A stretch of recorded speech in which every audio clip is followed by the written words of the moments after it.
Fox News host Bill O'Reilly faces questions this morning after new details emerge about harassment allegations. A New York Times investigation found that 5 women received a total of $13 million in payouts. They were made by Bill O'Reilly or Fox News parent company, that's 21st Century Fox. Now, in exchange, the women agreed not to pursue litigation or speak about their accusations of sexual harassment and inappropriate behavior. In a statement, the company says, quote, 21st Century Fox takes matters of workplace behavior very seriously. And while he denies the merits of these claims, Mr. O'Reilly has resolved those he regards as his personal responsibility.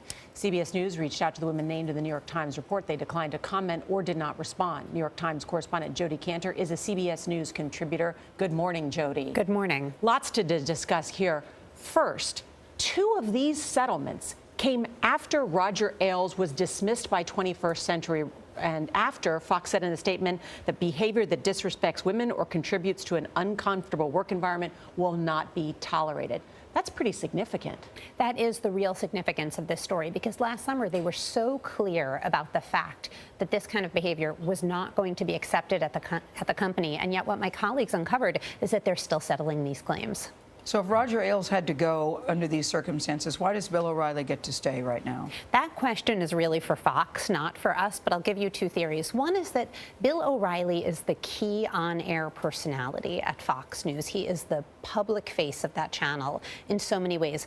Another is that, remember, last summer, Fox was still negotiating to keep Megyn Kelly, its biggest female star, at the company. And here's where we see she's no longer there. She's no longer there, but at the time they really wanted her to stay. And as we know, she was very troubled by these kinds of harassment claims, said that she had been subject to them herself, actually. So you see part of the power that having a prominent woman at the company. Well, Bill O'Reilly is that the same reason that the company is supporting O'Reilly? Well, certainly it's in their interest to keep their talent on the air. He has a huge following. Bill O'Reilly has released a statement. He says this: just like the other prominent and controversial people, I am vulnerable to lawsuits from individuals who want me to pay them to avoid negative publicity. So what do you make of that response? And doesn't it open the door now for people to say, well, he's going to pay, I might come up with a claim? Well, I would keep in mind that there's a pattern here. This is not one woman who's come forward. This is now several. So the idea that he's the real victim here and that these women are targeting him to get him to pay up, I think there are some questions about that. You talk about that pattern. As the New York Times reports, O'Reilly would create a bond with these women. He would offer them advice, promise to help them professionally, and then pursue sexual relationships with them. So they were worried that if they rebuffed him, it would hurt their career. That is what Michael Schmidt and Emily Steele reported. And remember that the context here is that Roger Ailes was running Fox News. So it was very hard for a woman to go to management and complain, because it turns out that management was subject to exactly the same kinds of complaints. Go ahead. Well, I should say Axios has also put out a list today of the 15 women, at least 15 women, who have accused Bill O'Reilly and Roger Ailes of sexual harassment. This is systematic. I mean, this is a huge problem. It's the top cable news company. It's the person who ran that company. It is the biggest star at that company.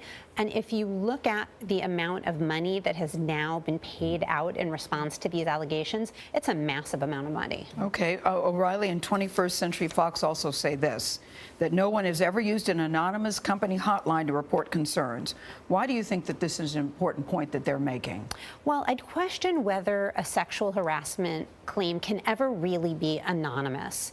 On a company hotline. Exactly, because if I bring a sexual harassment claim, in order to investigate it or pursue it, you have to go to the person who supposedly did it and say, hey, an employee is raising these concerns about you. Now, the probability is that that person is going to know who I am. Was a corollary question raised as to whether Fox accurately reported this in terms of their own income statements and in terms of their balance sheet? That is the subject of a federal investigation right now. We don't know what it's turning up, but as we know, when investigators start rifling around in your business, a lot tends to come out. And so I think the question is what the findings will be with regards to those payments, but also what else will they find out about operations at Fox? Because the relevance is that they were paying them as though it were a salary as opposed to a settlement. Right, that's what's under investigation. Is this story over? Are they talking about giving somebody immunity, maybe? I'm not. Yes, a former Fox News executive does have immunity. Do you think the story's over now that the settlement has been announced? That's what we don't know. These allegations have just kept coming since last summer. All right. Thank you, Jodi Kantor. Thank you.